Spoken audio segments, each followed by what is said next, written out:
activity for today is we're going to unbox and assemble the chair and table that I ordered from IKEA. So hope it will be easier kasi napakatagal na since the last time I did it myself. So let's see. Join me.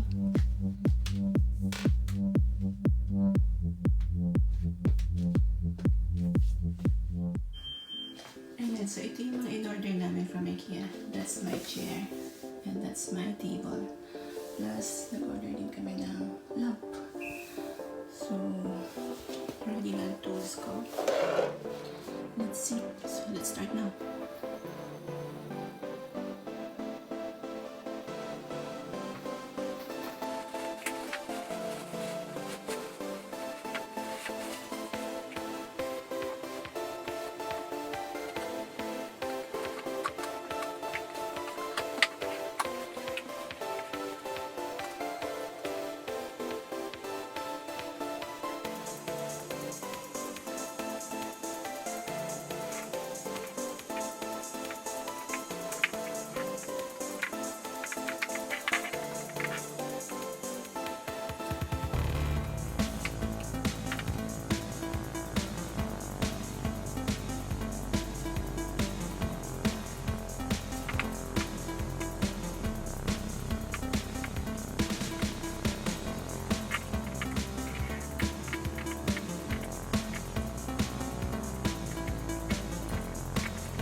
So next, we're going to assemble the table.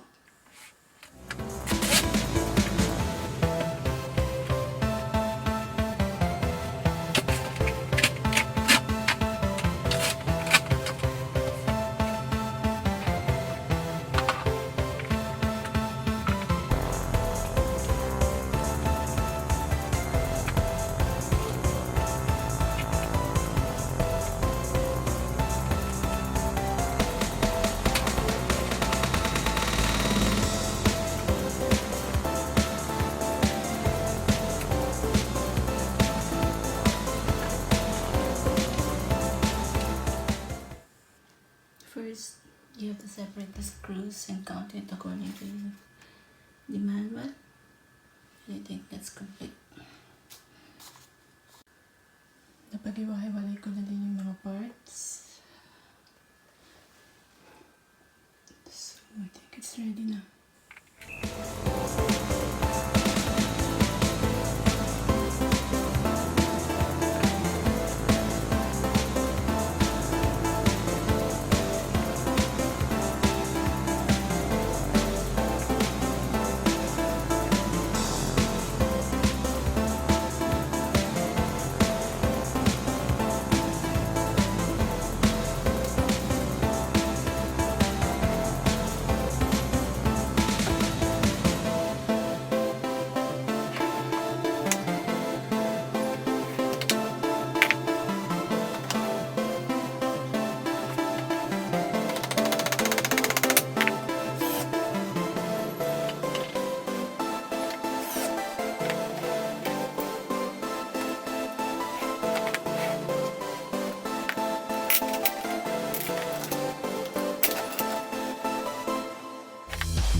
mabilis naman siyang magawa as expected. Pero medyo down na ako earlier kasi matagal na rin akong hindi nag-assemble ulit ng IKEA furniture. So ngayon, since talaga madali lang siya, basta sundin mo lang step by step yung manual provided, madali naman siya talagang buuin kahit mag-isa ka lang. Tsaka malaking tulong din yung power tools.